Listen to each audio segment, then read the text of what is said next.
នៅថ្ងៃអនាគតមនុស្សជាតិអាចនឹងក្របួនយកថាមពលពីព្រះអាទិត្យតែមួយមកប្រើប្រាស់តាមចិត្តចង់នេះគឺជាមហាយតាយៈដែលមានឈ្មោះថា Dyson Swarm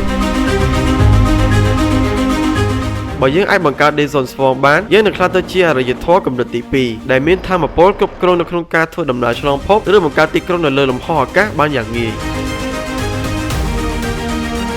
តើ Dyson Swarm គឺជាអ្វីវាគឺជាបណ្ដាញនៃផ្កាយរណបរាប់លានគ្រឿងដែលនឹងត្រូវបង្ហោះហុំព័ទ្ធជុំវិញព្រះអាទិត្យដើម្បីប្រមូលយកថាមពលទាំងនោះយកមកប្រើប្រាស់ថាមពលដែលមិនចេះរីងស្ងួតនៅក្នុងមួយវិនាទីព្រះអាទិត្យបញ្ចេញថាមពលច្រើនជាងអ្វីដែលមនុស្សជាតិប្រើប្រាស់នៅក្នុងរយៈពេល1លានឆ្នាំទៅទៀតបច្ចុប្បន្នយើងប្រើបានត្រឹមតែចំណែកតូចមួយដែលធ្លាក់មកលើផែនដីប៉ុណ្ណោះការវិវត្តទៅជា Type 2 Civilization បើយើងអាចបង្កើត Dyson Swarm បានយើងនឹងក្លាយទៅជាអរិយធម៌កម្រិតទី2ដែលមានថាមពលគ្រប់គ្រងនៅក្នុងការធ្វើដំណើរឆ្លងភពឬបង្កើតទីក្រុងនៅលើលំហអាកាសបានយ៉ាងងាយគំនិតនេះត្រូវបានផ្ដួចផ្ដើមដោយរូបវិទ្យាវិទូម្នាក់ឈ្មោះថា Friedman Dyson ក៏ជឿថានៅពេលតម្រូវការថាមពលកើនឡើងមនុស្សជាតិគ្មានជំរឿនអ្វីក្រៅពីហុំព័ទ្ធព្រះអាទិត្យឡើយបច្ចុប្បន្នយើងគ្រាន់តែជាភ្ញៀវដែលរស់នៅអាស្រ័យផលពីព្រះអាទិត្យប៉ុណ្ណោះប៉ុន្តែនៅថ្ងៃអនាគតយើងនឹងក្លាយទៅជាម្ចាស់ផ្ទះដែលអាចគ្រប់គ្រងវាបាន Dyson Swarm មិនមែនគ្រាន់តែជាម៉ាស៊ីនប្រមូលថាមពលទេតែវាគឺជាសញ្ញាបញ្ជាក់ថាមនុស្សជាតិលែងជាប់គាំងនៅលើភពផែនដីទៀតហើយវីដេអូនេះដំណើរការបានទៅដោយ V Cafe ឈ្ងុយឆ្ងាញ់លើសពីកាហ្វេធម្មតាសម្រាប់អ្នកជំងឺទឹកនោមផ្អែមគឺអាចញ៉ាំបានជួយសម្រួលដល់សរសៃឈាម